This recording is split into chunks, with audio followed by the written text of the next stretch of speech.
Termina hoje o prazo para pagar o IPTU em cota única em Lajeado. Arroio do Meio se destaca em ranking regional de políticas públicas. Reforma protestante completa 500 anos e ainda a gente te mostra a história do Aquiles, aluno da PAI desde pequeno. Essas e mais notícias a partir de agora. O Jornal da Univates, primeira edição, está no ar.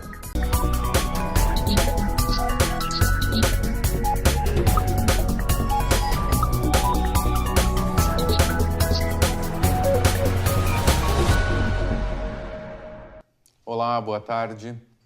Termina hoje a campanha de vacinação contra a gripe no Brasil. A meta da mobilização era garantir a imunização de 90% dos integrantes de cada público-alvo. Porém, segundo a Secretaria Estadual de Saúde do Rio Grande do Sul, o percentual no estado deve ficar em torno de 75%. No Rio Grande do Sul foram confirmadas 5 mortes por gripe. A opção pelo pagamento em cota única do Imposto Predial e Territorial Urbano, IPTU, de 2017, em Lajeado, termina hoje. A Prefeitura espera arrecadar cerca de 30 milhões de reais com o imposto. Mora em Lajeado ainda não pagou o IPTU. Nesse caso, não há mais possibilidade para o pagamento com desconto, já que as opções que garantiam 15%, 10% e 5% terminaram no final dos meses de fevereiro, março e abril. Permanece a opção de parcelamento. Hoje, na sexta-feira, dia 26, é o último dia para pagamento sem desconto, mas em cota única, que o contribuinte pode pagar com o valor total sem acréscimos. A partir do mês que vem começa o parcelamento, a partir do dia 10 de junho. O contribuinte que não fizer o pagamento em cota única, ele está sujeito a encargos financeiros e pode parcelar em até 7 vezes o seu IPTU. Caso o contribuinte precise de uma segunda via da guia para pagamento em cota única ou opte pelo parcelamento, deve imprimir o documento pelo site da Prefeitura no link Cidadão, Serviços, Boleto de IPTU. A estimativa de arrecadação com IPTU, somando as taxas de coleta de lixo, limpeza pública urbana e conservação da pavimentação em 2017, de 30 milhões de reais. Até agora, segundo informações da Secretaria da Fazenda, foram arrecadados em torno de 21 milhões. Todo o real que é arrecadado pelo município ou até pelo Estado e pela União, que muitas vezes repassa o tributo, parte da sua arrecadação ao município, é revertido em serviços para a comunidade. Então é importante que o cidadão saiba que cada real que entra aqui, ele volta em serviços, em obras de infraestrutura. Nós temos, a cada 100 reais arrecadados, para ficar um exemplo, nós temos determinado na nossa lei orgânica municipal que 45% deve ser investido necessariamente em saúde e educação. Tá? Hoje até nós investimos mais do que o mínimo legal, até porque é uma prioridade do governo a saúde e a educação. Então, grande parte dos recursos arrecadados são destinados diretamente para a saúde e a educação. E isso possibilita que tenhamos postos de saúde funcionando, que tenhamos agentes de saúde indo nas casas, que tenhamos creches e escolas para os jovens. Há consequências para quem não colocar o imposto em dia. O contribuinte ele fica inadimplente junto ao município, então isso gera uma série de transtornos para a pessoa, ele não consegue ter a certidão negativa de débitos, ele pode posteriormente ser cobrado judicialmente desta dívida e nos próximos meses, até por uma determinação do Tribunal de Contas, os inadimplentes começarão os títulos serão enviados a protesto, então o cidadão que não estiver em dia com o município pode ter seu nome incluído no cadastro de devedores. Os pagamentos só podem ser feitos em bancos públicos, Banco do Brasil, Banrisul, Caixa Econômica Federal e agências lotéricas. A Câmara de Vereadores de Lajeado se reuniu com representantes da Estacione, empresa que gerencia o estacionamento rotativo pago no município. O encontro serviu para esclarecer dúvidas dos parlamentares com relação ao serviço prestado. Além disso, o assessor jurídico da empresa, Marcelo Gonçalves, ouviu críticas e sugestões. Uma das questões apontadas pelo vereador Hildo Salve é quanto ao aviso de regularidade instituído pela empresa em 2014, no qual o condutor que extrapolar o limite de tempo adquirido para estacionar recebe R$ 20 de multa. Um projeto da Câmara pretende impedir que o aviso seja convertido em multa, pois, segundo o Salve, é ilegal. O projeto está retido em virtude do pedido de vistas pelo vereador Sérgio Rambo, do PT. A Prefeitura de Taquari abriu um edital de processo seletivo simplificado para a contratação de servidores para a Secretaria de Saúde e Meio Ambiente. A seleção vai ser feita por análise de currículos que serão recebidos pela comissão avaliadora entre os dias 8 e 12 de junho. E a seguir, Arroio do Meio é destaque em ranking regional de políticas públicas.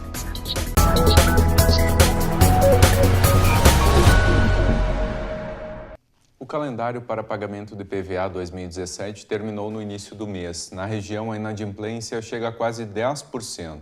Para chegar a esse número, a 13ª Delegacia da Receita Estadual, com sede em Lajeado, calculou dados relativos a 43 municípios, a maioria do Vale do Taquari.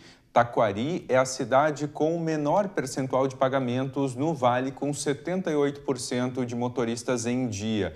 Em contrapartida, a cidade com maior percentual de acerto do IPVA é Coqueiro Baixo, com índice de 96%. O contribuinte que não pagou IPVA 2017 na data certa vai ter multa de 0,33% ao dia sobre o valor do imposto não pago até o limite de 20%. Depois de 60 dias em atraso, tem acréscimo de mais 5% e o nome lançado em dívida ativa.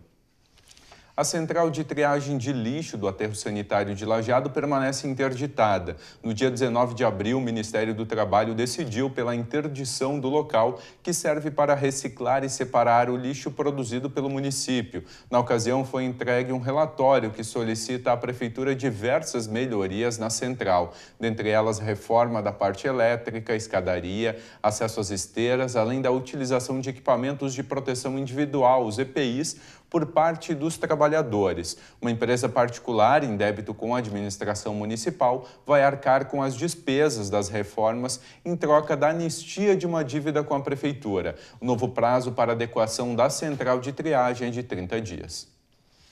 Os cidadãos podem acompanhar o trabalho das administrações municipais pelo site Fiscalize Cidadão. Os resultados lá encontrados são do Índice de Efetividade da Gestão Municipal. Entre as cidades do Vale do Taquari com mais de 10 mil habitantes, Arroio do Meio se destaca.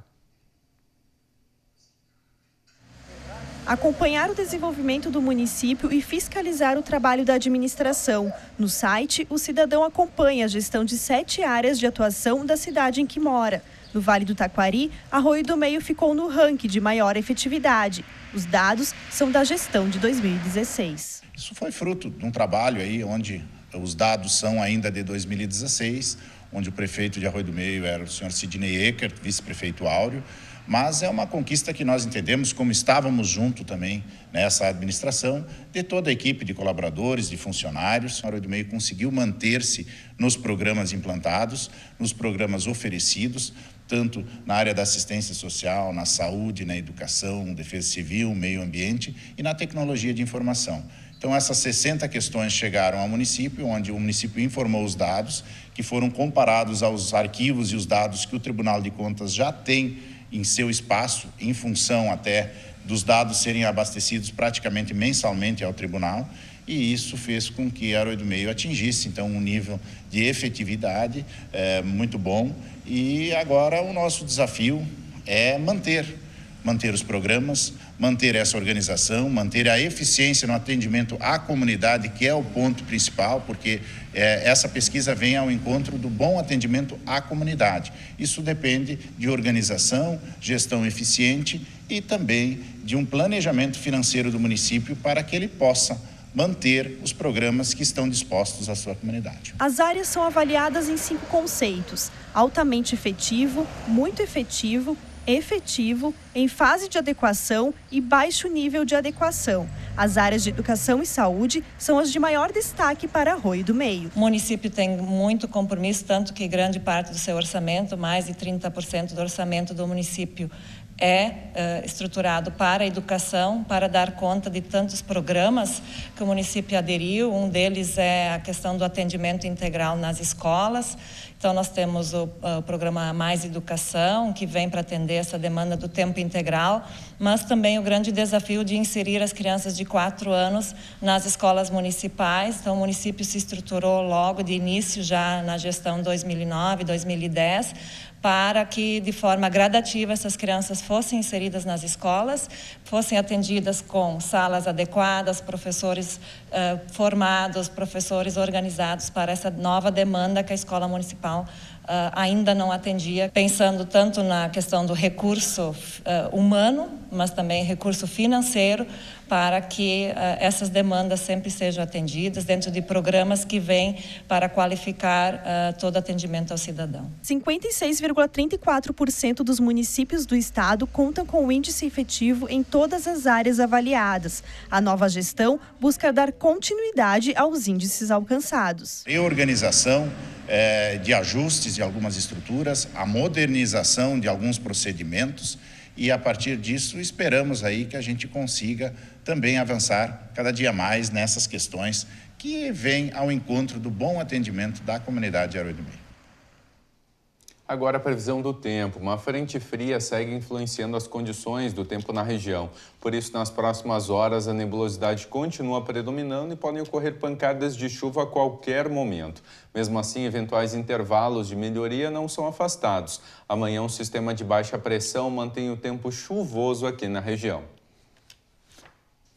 Veja as temperaturas para amanhã.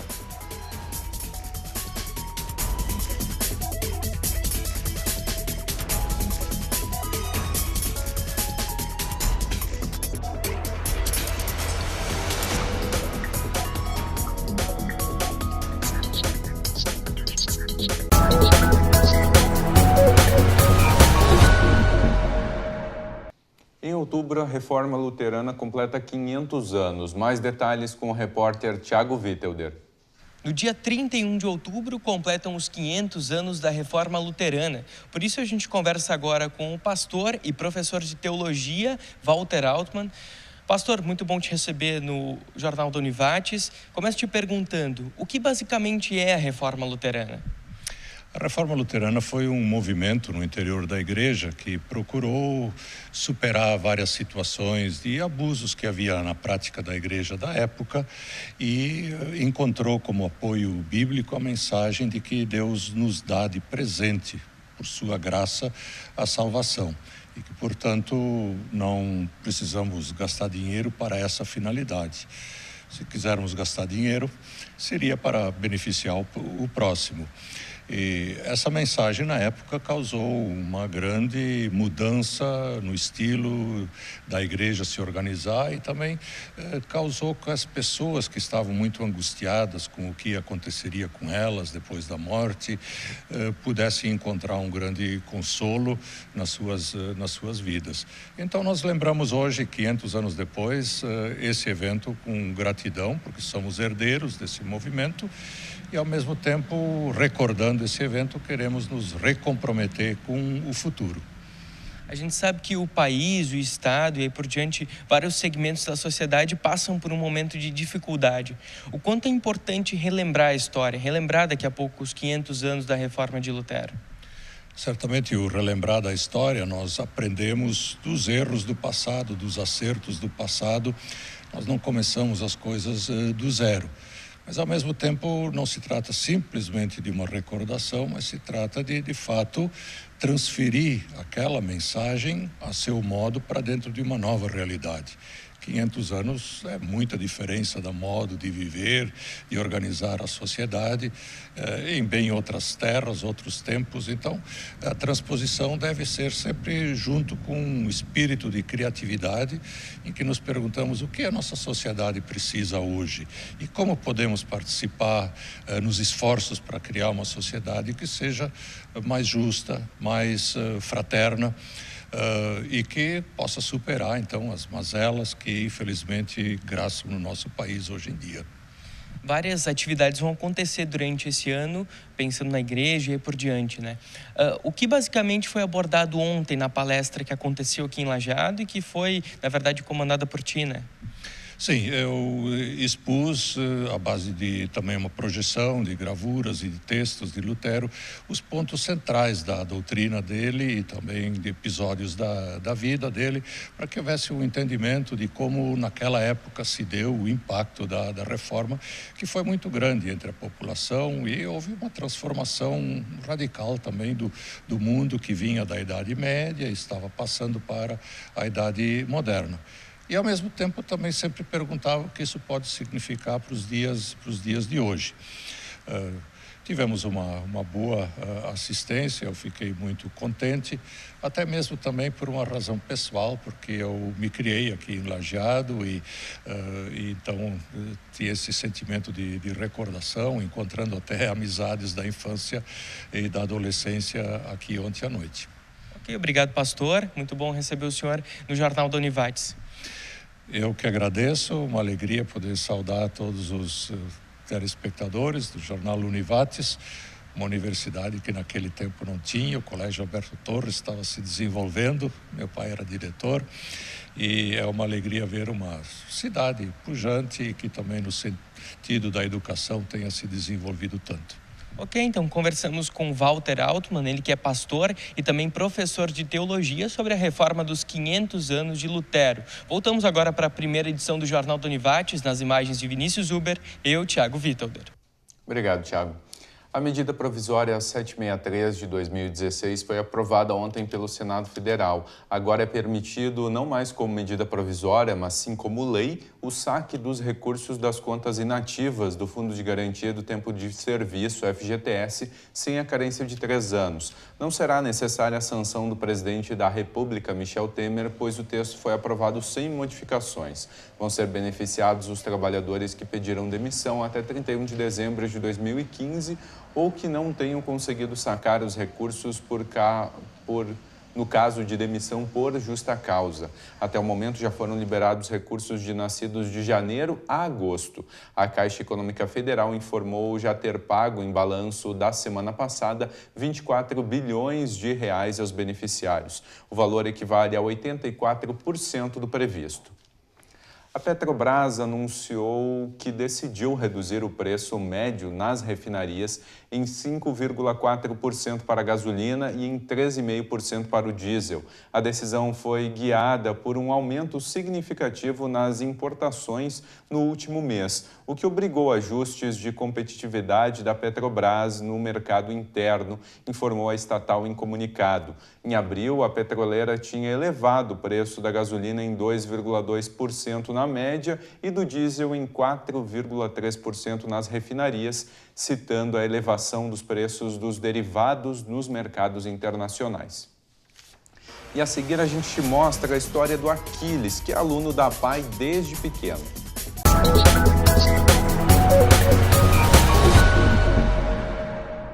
O impostômetro, como é conhecido o termômetro da Associação Comercial de São Paulo, calcula em tempo real o total de impostos, taxas e contribuições arrecadado em todo o Brasil desde o início do ano. Até o dia de hoje já foram arrecadados mais de 884 bilhões de reais, como você pode ver nas imagens. Para conferir os valores arrecadados por municípios, governos estaduais e governo federal, basta acessar o site impostômetro.com.br. O período de inscrições para o vestibular de inverno da Univates segue aberto. A prova única de redação é dia 11 de junho e vai ser aplicada às 1h30 da tarde, com duração de 2h30.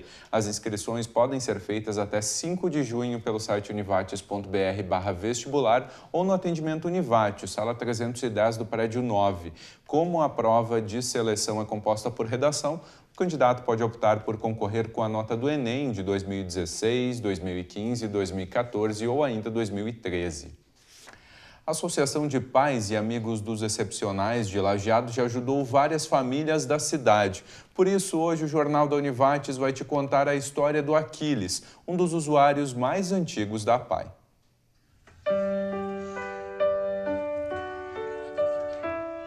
Descobrir que o seu filho tem deficiência mental é uma notícia impactante, mas que pode ser superada. Aquiles tem 44 anos. Com alguns meses de vida, foi diagnosticado com deficiência. Quando ele era pequeno, ele tinha dificuldade de mamar E nós fomos para o médico, daí o médico fez lá uns exames e, no final, fez uma consulta completa e deu remédios para a cabeça. Só que ele não nos disse por quê. Não, quando terminasse o remédio, traz ele aqui de novo. E assim foi até que nós levamos ele a Porto Alegre e daí se descobriu que ele era deficiente mental. Para mim foi triste. Triste, né? Porque a gente não sabia como é que ia ser o problema, né? Os médicos disseram que ele não ia caminhar, nunca ia jogar bola. E ele jogou bola, até hoje ele joga. O Aquiles começou a frequentar a PAI assim que andar não fosse mais problema. Desde então, ele tem evoluído cada vez mais. Conhecer novas pessoas e estar em um ambiente acadêmico foi fundamental para fazer dele quem ele é hoje. A PAI, ela é ótima para toda criança que tem deficiência, porque lá nós temos técnicos e todos eles são capacitados e treinados para trabalhar com esse tipo de criança. Essa criança não pode ir em escola normal, que vai só atrasar o processo. E ele conseguiu adiantar bem. Hoje ele adora a PAI. Ele tem adquirido, ao longo de todos esses anos, sempre alguma coisa a mais. Então, essa é a evolução. E isso se garante por todos os serviços que a gente tem aqui dentro da instituição. Claro que no início da trajetória do Aquiles, isso não tinha tanto recurso como tem hoje. Mas com os recursos que se tinha naquela época, que eram os técnicos que trabalhavam com fisioterapia, com psicologia, eles puderam auxiliar muito no desenvolvimento dele e hoje ele é um adulto realizado, ele é feliz, ele tem adquirido tudo dentro das suas potencialidades e está aqui hoje com uma vida plena. O que ele mais espera para fazer ou para ir? É a PAI, em primeiro lugar. E a aula, daí depois, se tem aniversário, uma festa, isso é... O que é a PAI para ele? É tudo. Um filho que, assim como qualquer outro, se torna a peça fundamental na vida de um pai e de uma mãe. Nessa família, a força da união mostra isso. O Aquiles conseguiu evoluir cada vez mais. É um presente de Deus. Eu acho que ele nos escolheu para ser exemplo de como lidar com esse tipo de criança. Ele é tudo. Tudo para mim. Quero que ele fique muito tempo ainda com nós. Essa é uma das várias histórias da PAI de Lajeado. Um apoio para a comunidade que não pode ser mensurado. Momentos que vão ficar na eternidade. E mais notícias você confere às 6h30 da noite no Jornal da Univate, segunda edição. Obrigado pela companhia, tenha uma boa tarde e um ótimo final de semana.